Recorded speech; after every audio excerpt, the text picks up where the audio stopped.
Merci beaucoup. Monsieur le ministre de l'Intérieur, Monsieur le Président, Madame la Secrétaire d'État, Président, vous m'excusez, je devrais commencer par vous. Monsieur le ministre de l'Intérieur, Madame la Secrétaire d'État, Madame, Monsieur le collaborateur des ministres, mes chers collègues. Monsieur le ministre de l'Intérieur, la doctrine du ministre de l'Intérieur varie selon les pays, mais se concentre sur la sécurité intérieure, le maintien de l'ordre et la gestion des crises. La doctrine de l'avocat aussi varie selon des principes déontologiques qui guident sa profession. Dignité, indépendance, conscience, probité et loyauté. Ces deux dignités, ou bien ces deux doctrines combinées, doivent faire de vous un homme juste, un homme drapé de valeurs républicaines. Monsieur le ministre de l'Intérieur, je vous l'ai dit en commission, vous n'êtes plus l'avocat du Premier ministre. Vous avez 18 millions de clients, c'est-à-dire les Sénégalais. Il ne faudrait pas, aujourd'hui, que notre police soit transformée en police politique. On n'aura pas le temps de revenir dans les détails, mais monsieur le ministre, ce que je voudrais vous dire est qu'il faudrait que la police puisse rester républicaine.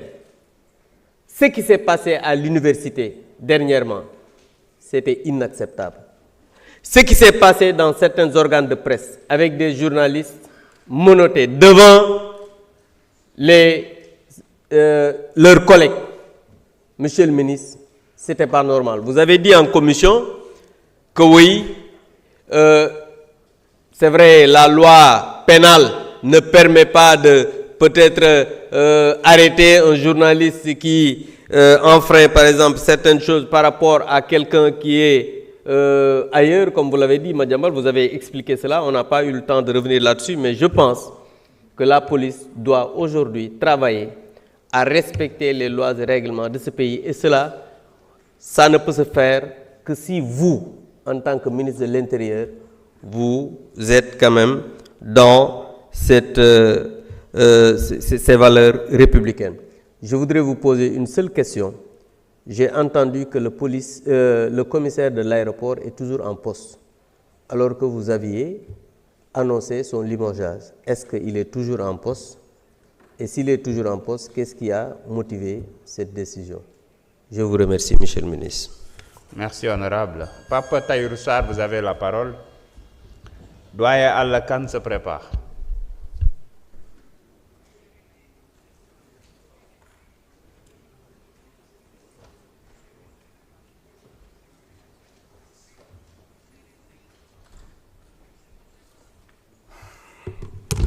Bismillah, assalamu alaikum wa rahmatullahi wa barakatuh. Monsieur le Président, Monsieur le Ministre, Madame la Secrétaire, chers collègues, damay tàmbali rek di rappeler que nous sommes 165 députés au Sénégal. te loolu defe naa tànneefu yàlla la ci 18 millions de Sénégalais. di rappeler encore une fois que nous sommes 25 ministres ak 5 secrétaires d'État ci Sénégal te tànneefu yàlla la ci 18 millions de Sénégalais. dama bëggoon exhorter rek suñu jël parole nañuy wax avec bonne foi. démb le ministre Moussa Balla Fofana fii la taxaw il a affirmé que audit état civil am na et moom xam na ne loolu amul. benn député yëgul ne audit d'état civil am na benn ministre yëgu ko benn rapport bindu ko kenn mënu fi waat ne audit état civil am na. dama bëgg ñuy wax sénégalais yi dëgg parce que dafa yomb nga taxaw am ñu la tàccu nga wax loo xam da lay wóor ne du dëgg après nga dem ñi gëm ne loolu la te fekk du loolu. si ñun ñi ñëpp kenn yëgul ne audit d'état civil am na kenn mënu koo waat kenn mënu ko seede rapport bindu ko. D'ailleurs, même rapport bu ñu lire démb bindu ko aucun rapport bindu ko musuñu présenter au premier ministre un rapport d'audit d'état civil musuñu présenter au président un rapport d'audit d'état civil musuñu ko présenter Assemblée nationale. donc bu ñu gëmloo Sénégalais yi ne on a audité l'état civil parce que amul.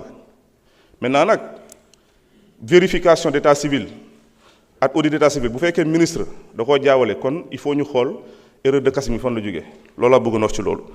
Monsieur le ministre, je vais interpeller si les milliers pièces d'identité et de passeport détenus par des étrangers yi circulent entre Sénégal ak biti Sénégal loolu lan la ci police war a def parce que dafa yomb trop suñu nationalité sénégalaise di dem ci ay loxo yoo xam ne mérité wu ko ñenn ñi nekk ci bandi ñenn ñi di ci ut leneen loo xam maanaam safawul ak valeuru Sénégal parce que dama gëm ne Sénégal toll na foo xamante ne il faut ñu préserver sa nationalité il faut ñu préserver aussi l'identité nationale dafa am solo ci Sénégal yëpp je pense parce que lu ñu fi toogal ñun ñëpp fii intérêt Sénégal la intérêt doomu réew mi la intérêt biir réew mi la donc il est clair et net que li war a gën a yitteel ministre war a gën a yitteel député mooy maanaam avant tout nan lañ mën a sàmmee suñu nationalité et man dama bëggoon xam exactement yan mesure en tant que autorité la ñu war a jël parce que ñu fi nekk sàcc kayitu Sénégal jënd ko wala et tout bëri na mais mënuñu yem kese si jàpp ne diw moo jaay wala diw moo fraudé mais il faut tamit ñu xool maanaam un plan de récupération de notre état civil loolu c'est important merci beaucoup. jërëjëf honorable doyen Alla Kane vous avez la parole. Ousmane Diop se prépare.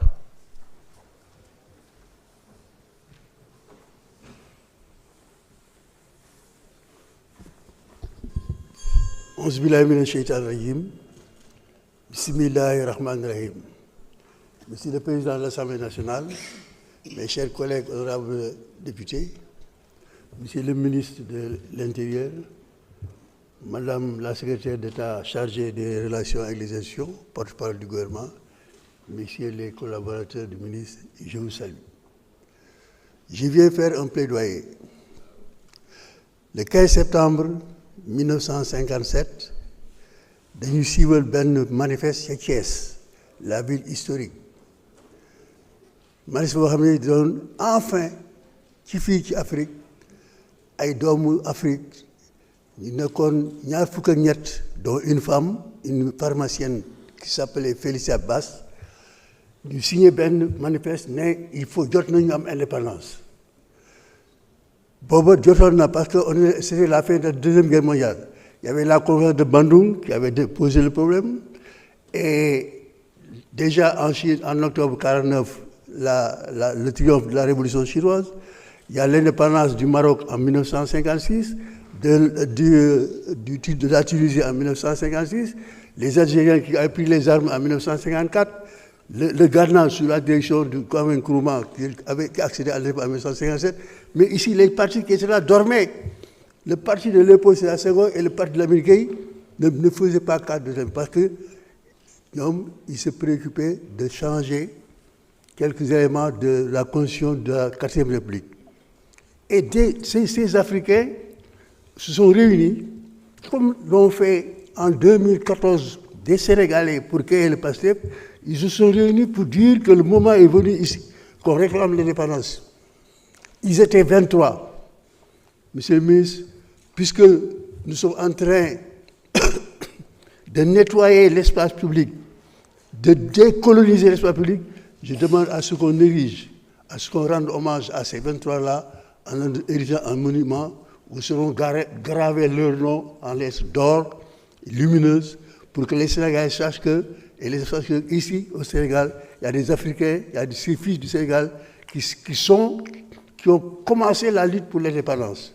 Il faut qu'on leur rende hommage.